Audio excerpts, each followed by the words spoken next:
Hello मेरे प्यारे साथियों, कैसे हो? उम्मीद करता हूँ एकदम अच्छे से होंगे और अपनी पढ़ाई के अंदर आप लगे हुए होंगे। क्लियर है? तो आज का जो अपना ये सेशन रहने वाला है, ये आरपीएससी के द्वारा लिया गया एक पेपर है। बिल्कुल लेटेस्ट पेपर है आपका। ठीक है। और इसमें जो सवाल पूछे गए, कई सवाल तो आपके ऐसे होंगे जो आपने पहली बार देखे होंगे। ठीक है। तो बहुत अच्छा पेपर है और ज़रूर आप मेहनत करो। देखो 2025 में हर रोज़ कहता हूँ ना, नौकरियों का साल है, नौकरियों का साल है। मैं इसलिए कहता हूँ कि आप पढ़ाई करो। देखो, मैंने कहा ना कि किसी अवसर की प्रतीक्षा में मत बैठो। आज का दिन जो है वो आपको किस्मत से मिला है, यूँ देख लो आप। यही आपका अवसर है, इसे जाने मत दो। तो 2025 में तो अवसरों की भरमार है आपके लिए। और कौन से अवसर चाहिए? मुझे नहीं लगता कि लाइफ में शायद ऐसा अवसर आपको वापस मिलेगा। सरकार कहती 1000 प्लस वैकेंसीज निकाल रही है। ठीक है। और वैकेंसीज देखो हर डिपार्टमेंट में आई हुई है। हर डिपार्टमेंट के अंदर है। कोई पटवारी की तैयारी कर रहा है, कोई आपके वीडियो ग्राम सेवक वाली तैयारी कर रहा है। ठीक है। कोई लाइब्रेरियन वाली तैयारी कर रहा है। ठीक है। कोई एलएसए पशुधन सहायक वाली तैयारी कर रहा है। ठीक है। कोई आपके चतुर श्रेणी में लगा हुआ, कोई आपके रिट के एग्ज़ाम में लगा हुआ, कोई सेकंड ग्रेड में लगा हुआ, कोई फर्स्ट ग्रेड में लगा हुआ, कोई असिस्टेंट प्रोफेसर में लगा हुआ आपका। ठीक है। और कोई आपकी मैं बात कर लूँ तो आरपीएससी के बड़े बड़े लेवल के एग्ज़ाम होते रहते हैं, कोई ईओआरओ में लगा हुआ है। ठीक है। तो सभी सभी लड़के जो है अपनी टारगेट की ओर लगे हुए हैं अभी। और ये साल ऐसा है कि इसमें नौकरी लगना बहुत आसान है। बहुत आसान है, बस आप में जुनून होना चाहिए कामयाबी के लिए। सोच तो हर कोई लेता, अगर आप में जुनून है ना तो एक दिन आप कामयाब पक्का हो जाओगे। इसलिए मैं यही कहता हूँ, बस स्टार्ट करो मेहनत को और आगे बढ़ो। आप अगर आपकी मेहनत देखो, आपकी मेहनत और आपकी दिशा यानी डायरेक्शन अगर सही दिशा में होगी ना तो पक्का गारंटेड आपको सफलता मिलेगी। पक्का आप सफल हो जाओगे। अगर एक नौकरी लगने से आपका जो आगे का जो जितना भी समय है वो बेहतरीन हो जाएगा। कहते हैं ना, इसलिए आपको आज थोड़ी मेहनत करनी पड़ेगी। अगर मस्ती करनी है लाइफ में, लाइफ को एंजॉय करना है तो आपके पास पैसा होना चाहिए। पैसा कैसे आएगा? पैसा आपको मेहनत से आएगा। मेहनत बहुत मस्त है, ये देख लो आप। मेहनत होगी तभी आप, कहते हैं ना, देखो पैसा पैसा जो मिलेगा आपको बिजनेस में भी मिल सकता है, नौकरी में भी मिल सकता है, दोनों चीज़ों में मिल जाएगा। जो नौकरी की तैयारी कर रहा है ना, उसे देखो बहुत सम्मान मिलता है। आपके गांव में या आप कहीं शहर में रहने वाले हो, अगर आप जॉब में हो ना, सरकारी जॉब में हो, भले ही आप फोर्थ ग्रेड ही क्यों ना हो, तो गांव में तो यूँ देख लो, अगर कोई चपरासी भी बन जाता ना सरकारी नौकरी में, तो वो गांव के पटवारी के बराबर होता है। इतनी वैल्यूज़ होती, इतना सम्मान उसे दिया जाता है। इसलिए भाई अच्छे से मेहनत करो। ठीक है। और ये फोर्थ ग्रेड की जो जॉब है ना, ये भी आपकी छोटी नहीं है। ठीक है। मैं तो कहता हूँ इसकी भी तैयारी करना। कोई कहता है कि मुझे बड़े एग्ज़ाम्स की तैयारी करनी, ठीक है, आरएस की तैयारी करनी है, उसको मान लिया आपने ना। तो फोर्थ ग्रेड का एग्ज़ाम दो। फोर्थ ग्रेड का अगर आप क्लियर हो जाते हैं तो सबसे पहले आपका जो इनकमिंग सोर्स है वो तो ख़त्म हो जाएगा ना, पैसे आने लग जाएंगे आपके। जितने भी आ रहे थोड़ा आपकी पॉकेट मनी है, आपका किराया निकालने के लिए, वो तो इतना तो काफ़ी है। ठीक है। फिर उसी में रहते हुए आप तैयारी कर लो 2-3 साल, बहुत सारा समय मिलता है। बहुत सारे डिपार्टमेंट, ऐसा डिपार्टमेंट चूज़ करो जहाँ वर्कलोड ही नहीं है।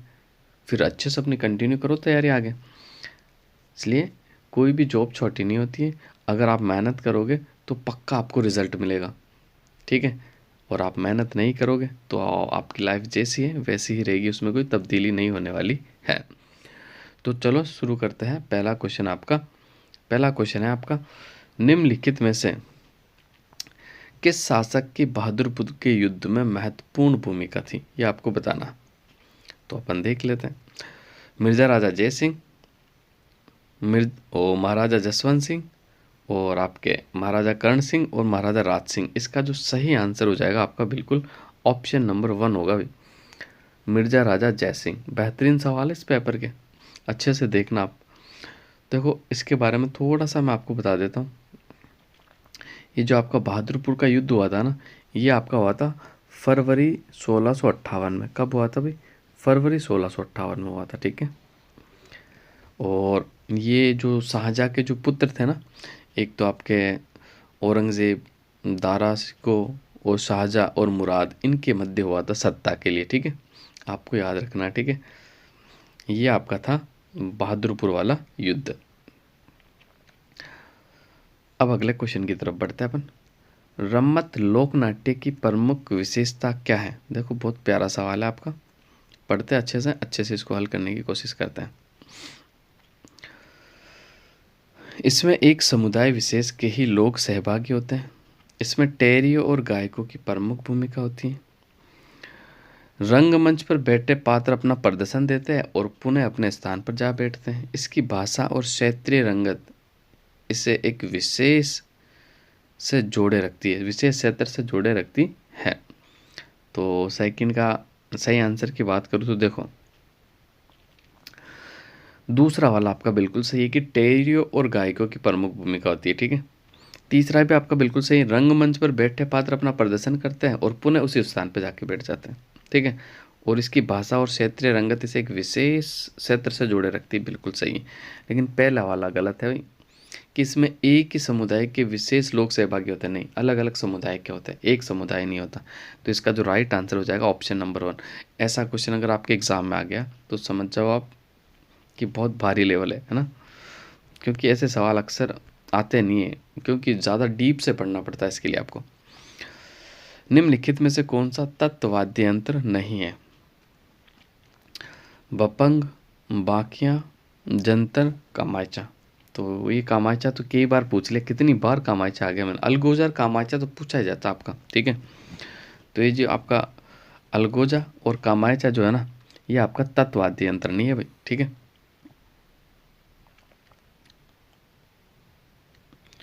तत्वाद्य यंत्र नहीं, सॉरी गाइस, सॉरी थोड़ा सा मिस्टेक हो गया। हाँ, ये जो बाकिया है ना आपका, ये बाकिया ये सुशीर वाद्य यंत्र आपका, ये तत्त नहीं। कामायचा तत्त है, बपंग तत्त, जंतर तंत्र, ठीक है। बाकिया तो आप सभी को पता होता है ना, अपना जो पुराने टाइम में जो गांव के अंदर होते थे ना, वो बाजे बजाने वाले आते थे, उसी तो ये बाकिया कहा जाता है। जो शादी वगैरह के अंदर जो आते हैं ना बैंड बाजे वाले, वही वाला बाकी की बात कर रहा था। ये तो आपका सुशीर वाद्य यंत्र है, ये तत्व वाद्य यंत्र कैसे हो सकता है? तो इसका जो तीसरे का जो राइट आंसर हो जाएगा ना, ऑप्शन नंबर 2 राइट आंसर हो जाएगा। अब देखो मैं थोड़े से तत्व वाद्य यंत्र आपको बता देता हूँ। वैसे वाद्य यंत्र देखो 4 प्रकार के होते हैं। एक तो आपका तत्व वाद्य यंत्र होता, एक आपका सुशीर वाद्य यंत्र, एक आपका अवनद वाद्य यंत्र, एक आपका गण वाद्य यंत्र। देखो तत्व वाद्य यंत्र तारों का बना होता है, सुशीर वाद्य यंत्र आपका फूंक देकर बजाया जाता है, अवनद वाद्य यंत्र ये चमड़े का बना हुआ होता है। कैसा? चमड़े का। और एक होता है घन वाद्य यंत्र। घन वाद्य यंत्र जो होता है ना आपका, ये धातु से बने होते हैं, ठीक है। आपके अक्सर तत्व वाद्य यंत्र और सुशीर वाद्य यंत्र ज़्यादा पूछे जाते हैं। तो देखो तत्व वाद्य यंत्र में आपको याद रखना है, एक तो एकतारा, सारंगी, ठीक है, रबाब, रावण हत्ता, ठीक है, कामायचा, तंदूरा, जंतर, भपंग, अपंग, सुरिंदा और दुकाको। ये सारे जो है ना आपके, ये आपके तत्व वाद्य यंत्र है, ठीक है। और सुशीर वाद्य यंत्र की बात कर लूँ मैं, तो सुशीर वाद्य यंत्र में आपका अलगोजा सबसे पहला आता है, ठीक है। फिर आपकी बांसुरी है, फिर शहनाई, पुंगी, ठीक है, बाकिया, मशक, भुंगल, सतारा, ठीक है। तो ये जो सारे हैं ना आपके, ये कौन से वाद्य यंत्र है? तो आपको याद रखना सुशीर वाद्य यंत्र। इसके अंदर एक दो और होते हैं आपका, एक तो मोरचंग भी होता है, करना होता है, सुरनई होती है, नड होता है, ठीक है। ये आपके कौन से हो जाएंगे? तो ये आपके सुशीर वाद्य यंत्र हो जाएंगे। अब बढ़ते हैं अगले क्वेश्चन की तरफ। अगला क्वेश्चन देखते हैं आपका क्या है। इलायची और कमला राजस्थान की किस चित्र शैली की चित्रकार थी? ये सवाल बड़ा ही फेवरेट है, आरपीएससी आयोग का भी फेवरेट है और चेन बोर्ड का भी फेवरेट है। कई बार एग्जाम्स में पूछा गया कि कमला इलायची, कमला इलायची। तो कमला इलायची का जो संबंध आप सभी को पता है, नाथ द्वारा उपशैली से इसका संबंध है। किससे भी? नाथ द्वारा उपशैली से, बिल्कुल आपको याद रखना, ठीक है। और साहिबा, देखो एक आ जाता है साहिबा और उसना, साहिबा और उसना, तो इनका जो संबंध है ना वो अजमेर शैली से है, आपको याद रखना, ठीक है। अजमेर उपशैली से है, बिल्कुल आपको याद रखना है। क्वेश्चन नंबर 5 आपके सामने, अच्छे से देखना आप।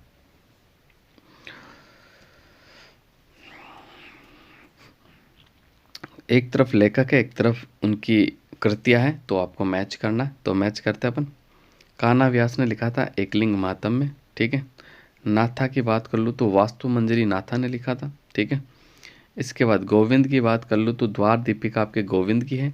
अत्रि और महस की बात कर लूँ तो कीर्तिस्तंभ इनका है। ठीक है, तो इसका जो राइट आंसर हो जाएगा 2 4 1 3। देखो 2 4 1 3 किसमें, ऑप्शन नंबर 4 में आपका राइट आंसर हो जाएगा। क्लियर है। जयपुर प्रजामंडल के प्रथम अधिवेशन के अध्यक्ष कौन थे? तो 6 का जो राइट आंसर हो जाएगा आपका, प्रथम अधिवेशन के जो अध्यक्ष थे ना वो जमनालाल बजाज थे। भाई कौन थे?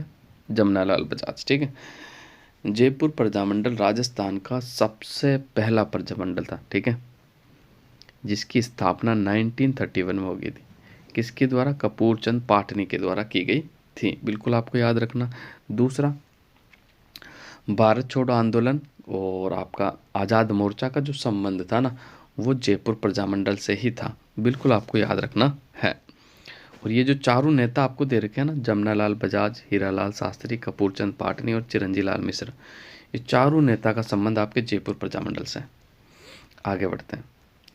दयाबाई और सहजोबाई राजस्थान के किस संत की शिष्या थी? तो 7 का जो आपका राइट आंसर हो जाएगा बिल्कुल ऑप्शन नंबर 4, संत चरणदास की शिष्या थी। ठीक है, दयाबाई ने एक ग्रंथ लिखा था जो एग्जाम में पूछा भी जाता है, दयाबोध। कौन सा ग्रंथ हो जाएगा? दयाबोध। ठीक है, और सहजोबाई ने भी एक ग्रंथ लिखा था, सहज प्रकाश। सहज प्रकाश। ठीक है, ये दोनों ही आप इनके जो ग्रंथ पूछे गए तो आपको बिल्कुल याद रखना है। 8 फरवरी 1942 ईस्वी को आयोजित मारवाड़ लोक परिषद के खुले अधिवेशन के अध्यक्ष कौन थे? ठीक है, तो ये ओपन सेशन हुआ था तो इसके जो थे ना वो कौन थे? तो आपको याद रखना, रणछोड़ दास गट्ठानी। ऑप्शन नंबर 4 आपका बिल्कुल राइट आंसर हो जाएगा। ठीक है, मारवाड़ लोक परिषद का जो खुला अधिवेशन हुआ था 1942 में, उसके जो अध्यक्ष थे वो रणछोड़ दास गट्ठानी थे। नेक्स्ट अगला, श्रृंगार चमरी मंदिर के विषय में सही कथनों का चयन कीजिए। तो सही कथनों का अपन चयन करते हैं। इसका मध्य भाग गोलाकार और जैन गुम्बद से ढका हुआ है। इसका निर्माण कुंभा के कोषाध्यक्ष के पुत्र भंडारी वेलका या वेका ने करवाया है। इस मंदिर की योजना गोलाकार है। इसके चारों ओर 4 पंख निकले हुए हैं। ठीक है, तो इसका जो राइट आंसर हो जाएगा 9 का आपका, देख लेते हैं अपन। पहला बिल्कुल सही है कि इसका जो भाग है ना गोलाकार है, जैन गुम्बद से ढका हुआ। ठीक है, बिल्कुल सही है। और इसका निर्माण कुंभा के कोषाध्यक्ष का जो पुत्र था भंडारी वेलका ने करवाया, बिल्कुल सही है। ठीक है, और इसके चारों ओर 4 पंख निकले हुए, ये भी सही है। ठीक है, और इस मंदिर की योजना गोलाकार है, ये गलत है भाई। ऑप्शन नंबर 3 जो है ना ये गलत हो जाएगा। तो इसका जो राइट आंसर हो जाएगा 1 2 4, 1 2 4 आपका बिल्कुल राइट आंसर हो जाएगा।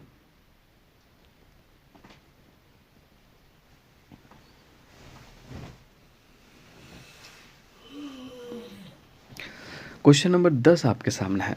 निम्नलिखित में से कौन 1944 में नीम का थाना में स्थापित मीणा सुधार समिति का अध्यक्ष था? कौन था? देखो बड़ा प्यारा क्वेश्चन है। देखो अगर आपने अच्छे से नहीं पढ़ा तो इसका आंसर आप नहीं दे पाओगे।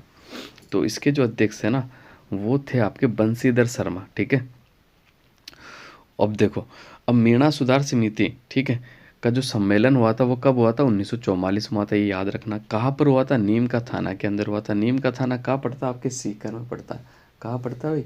सीकर में आपका पड़ता है। आगे बढ़ते अगला क्वेश्चन। निम्नांकित में से कौन से कथन सत्य है आपको बताना है। रंग महल का उत्खनन वीएन मिश्रा राजस्थान राज्य पुरातत्व विभाग के द्वारा संयुक्त रूप से 1959 ईस्वी में किया गया। उत्तरी राजस्थान में रंग महल प्राक हड़प्पा युगीन पुरास्थल है। रंग महल का उत्खनन स्वीडन पुरातत्ववेत्ता हन्नारिड ने 1952-53 में किया था। और रंग महल संस्कृति कुषाण कालीन है। तो अगर मैं 11वें की बात कर लूँ तो इसका जो राइट आंसर है ना, पहला वीएन मिश्रा का संबंध इसके बिल्कुल नहीं था। ठीक है, और ये प्राक हड़प्पन सभ्यता भी नहीं है। इसका जो उत्खनन किया वो हन्नारिड ने किया था 1952 से 53 में, रंग महल सभ्यता का। दूसरा ये कुषाण कालीन सभ्यता है। कैसी सभ्यता है? कुषाण कालीन है। तो ये दोनों कथन सही हो जाएंगे। जिसमें देखो 3 4 है वो आपका बिल्कुल राइट आंसर हो जाएगा। ठीक है, अब देखो 12वां क्वेश्चन, ये 12वां क्वेश्चन तो ऐसा है कि मैंने भी इसको फर्स्ट टाइम ही देखा, मैंने इसको कहीं पढ़ा भी नहीं, फर्स्ट टाइम ही मैंने पढ़ा था। शेखावटी में कृष्ण की 8 गोपियों एक साथ एक हाथी के रूप में चित्रित भित्ति चित्र कहाँ मिला था? तो 12वां का देखते हैं अपन। कन्नौडिया का हवेली, गोयनका की हवेली, रुइया हवेली और पोद्दार की हवेली। तो इसका जो राइट आंसर हो जाएगा गोयनका हवेली फतेहपुर हो जाएगा। ठीक है भाई। शेखावटी में कृष्ण की 8 गोपियाँ एक हाथी के रूप में चित्रित की गई है, जो कहाँ पर है? गोयनका हवेली फतेहपुर। फतेहपुर का पड़ता है आपका सीकर में। अब देखो ये 4 हवेलियाँ, ये 4 क्वेश्चन नए बन गए आपके। कन्नौडिया की हवेली कहाँ पड़ता है? तो आपको याद रखना मुकुंदगढ़ में पड़ती है। ठीक है।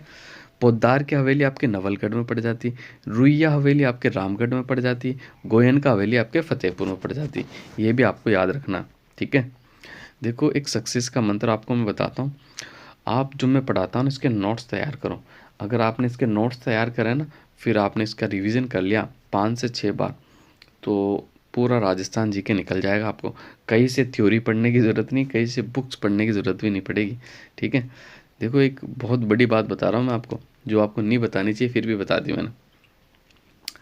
13 क्वेश्चन नंबर 13 है, एक तरफ लेखक एक तरफ ग्रंथ है, और 13 का जो सही उत्तर अपन देख लेते पहले। जयानक भट्ट ने लिखा था पृथ्वीराज विजय। ठीक है। और नयन चंद्र सूरी ने क्या लिखा था? तो नयन चंद्र सूरी ने लिखा था आपका कौन सा? ये हो जाएगा इसका आपका 13वां का हमीर महाकाव्य। ठीक है। अब एक तो राजशेखर एक चंद्रशेखर, दोनों है भाई। तो सबसे पहले राजशेखर की बात कर लो तो प्रबंध कोश लिखा था, चंद्रशेखर की बात कर लो तो सुरजन चरित्र लिखा था। ठीक है। इसमें बहुत कन्फ्यूज़न रहता, अच्छे से देखना। राजशेखर की किताब है प्रबंध कोश, और चंद्रशेखर की बुक जो है सुरजन चरित्र है। ठीक है। जयानक भट्ट की पृथ्वीराज विजय, नैनचंद सूरी की हमीर महाकाव्य। तो इसका जो राइट आंसर हो जाएगा ऑप्शन नंबर 2, इसका बिल्कुल आपका राइट आंसर हो जाएगा। नेक्स्ट, बिजोलिया आंदोलन के विषय में कौन से कथन सत्य है आपको बताना है। तो देखते हैं अपन कौन सा कथन आपका सत्य है।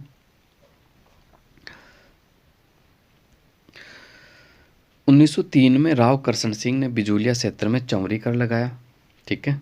कौन सा कर लगाया भाई? चौरी कर लगाया। बिल्कुल सही है ये कथन आपका।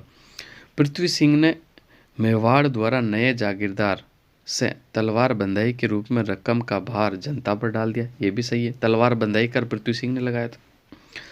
विरोध स्वरूप किसानों ने संपूर्ण जागीर में हल नहीं चलाया। ये भी आपका बिल्कुल सही, इसके विरोध हुआ था, उसमें किसानों ने हल चलाना बंद कर दिया था। पृथ्वी सिंह ने गलती को समझा और किसानों को कुछ रियायतें देने की घोषणा करी। नहीं भाई, बिल्कुल कोई रियायत नहीं दी थी। चौथा कथन गलत हो जाएगा।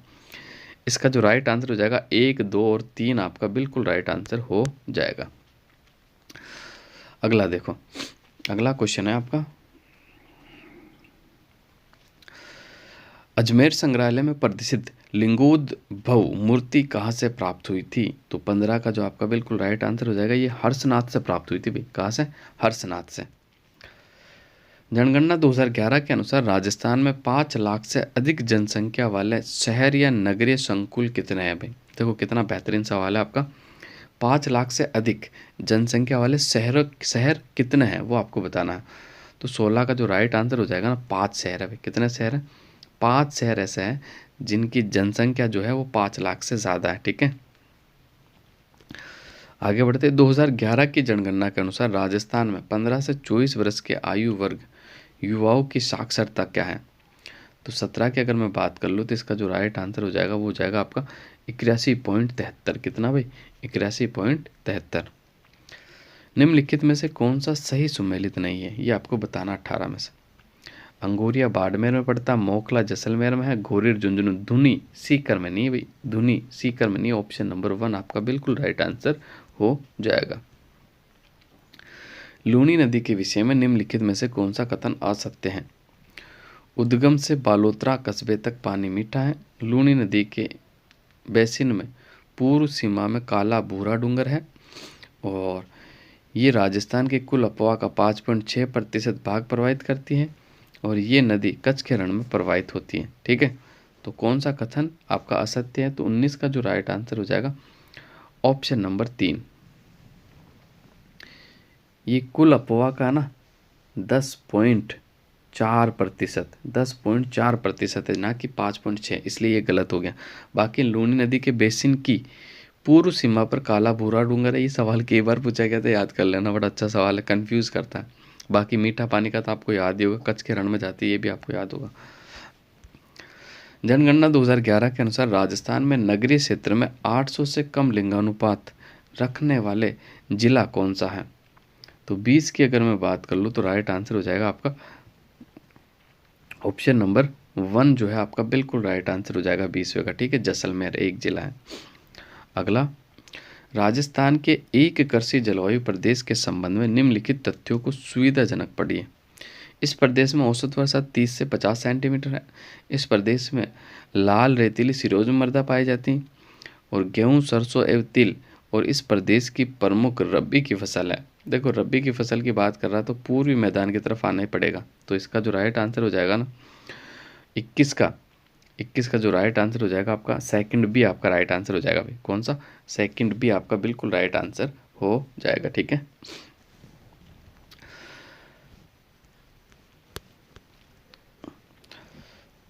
कौन सा एग्रो फूड पार्क रिको द्वारा विकसित नहीं किया गया है? ठीक है, तो उद्योग विहार श्रीगंगानगर कराया गया, बोरानाड़ा जोधपुर वाला भी रिको द्वारा करवाया गया, राणपुर कोटा द्वारा भी करवाया गया, लेकिन किशनगढ़ अजमेर 22वें क्वेश्चन की बात कर लो तो ये जो किशनगढ़ अजमेर है ना, ये रिको के द्वारा विकसित आपका नहीं किया गया है, आपको बिल्कुल याद रखना है, ठीक है। रिको के द्वारा 4 food park agro 4 food park विकसित किए गए हैं ना। एक आपका कौन सा रह गया? तो एक आपका अलवर वाला, ठीक है। अगला क्वेश्चन, राजस्थान में निम्नलिखित में से कौन सी मृदा दक्कन ट्रैप से विकसित और निर्मित हुई है? तो 23 का जो राइट आंसर हो जाएगा दक्कन ट्रैप से बनने वाली यानी हाड़ौती के पठार में कौन सी मृदा आपको दिमाग में सोचना चाहिए? काली मृदा। तो राइट आंसर हो जाएगा। इसी काली मृदा को वैज्ञानिक भाषा में वर्टिसोल कहा जाता है। वर्टिसोल मृदा भी हाड़ौती के पठार में पाई जाती है।